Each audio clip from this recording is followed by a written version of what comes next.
Energy independence. What are you thinking about how we're going to change the way you get off of the We crack have pipe? we have massive reserves in the western states, in the Dakotas, in Montana, in Colorado. Most people know of massive reserves in Anwar and Alaska that dwarf the reserves of Saudi Arabia. So why are we importing oil from nations that hate our way of life? Well, and like I mentioned earlier, we're importing 29% of our oil out of the Persian Gulf in the 1970s. Now it's up to 70%. Something. It's not the result of stupidity. There's an agenda, and that agenda is intentionally to bring America down to the level of third world nations so that we can be comfortably merged into be a socialist province. So like having Prozac, where if somebody has a problem, you bring down all their other senses to make it so that they're all normal, rather than trying to find the problem that they have and solve that. Quickly, Obamacare and the abortion issue, kind of combined between the two. Okay, I dropped you, maybe for a future show, I dropped you off. If you can go online, look up the Patient Protection Affordable Care Act. That's Obamacare. And you can look up Section 1553, and in convoluted language it talks about assisted suicide, euthanasia, funding abortion, and so on. I'm 100% pro-life. The Constitution Party is 100% pro-life. All those congressmen and senators who are reelected saying because they're pro-life, well, since Roe versus Wade, they've had the authority under Article 3, Section 2 of the Constitution to tell the to limit the jurisdiction of the federal courts and tell the Supreme Court, no, you will not hear the case of abortion, and return it to the states where pro-life groups could have a level playing field to fight it, as well as pro-choice groups. But battle it out on the state level where they have a fair chance of dealing with it. But no, because if they did that, the problem would be resolved and they'd lose their ticket to re-election. Hypocrites. One of the big things that the general population doesn't realize is the power the states have. The individual states actually have more power than the federal government, but it's the federal government that hampers them and dampens it and keeps them under control. And it's up to guys like you to make that break so that people realize that they have a local government that they can deal with.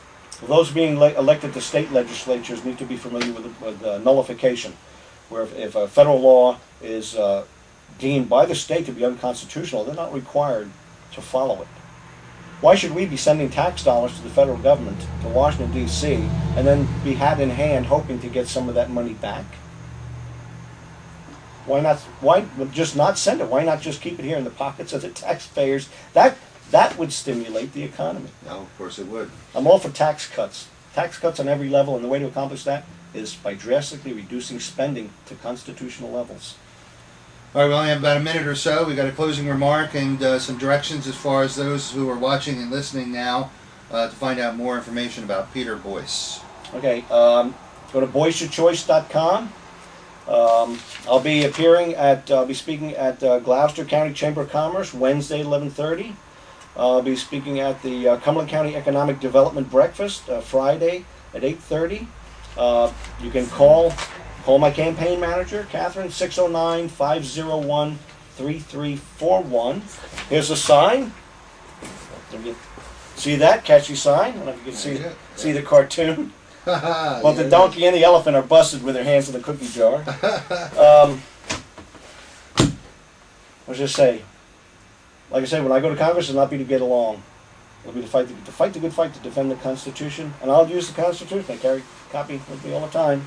I'll use the Constitution as a standard of measure against every piece of legislation which I will read without compromise, so help me God. How does that differ from the current congressman at this stage, real briefly? I mean, cap and trade and cash for clunkers and things. I've been trying to run the campaign in such a way as to not be attacking my opposition, but just stating what I'm going to do. Well, one thing I wouldn't do is vote for cap and trade. I wouldn't vote for cash for clunkers. I wouldn't vote for the Food Safety Modernization Act. It was passed in the House. Frank voted for it.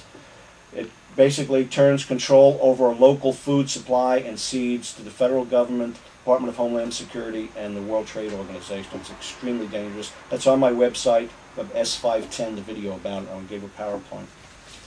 All right, ladies and gentlemen, that is your presentation of Meet Your Candidate First Edition.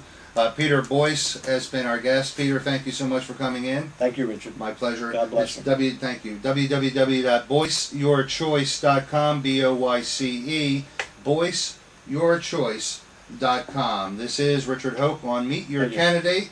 We'll be back right after this. Stay tuned.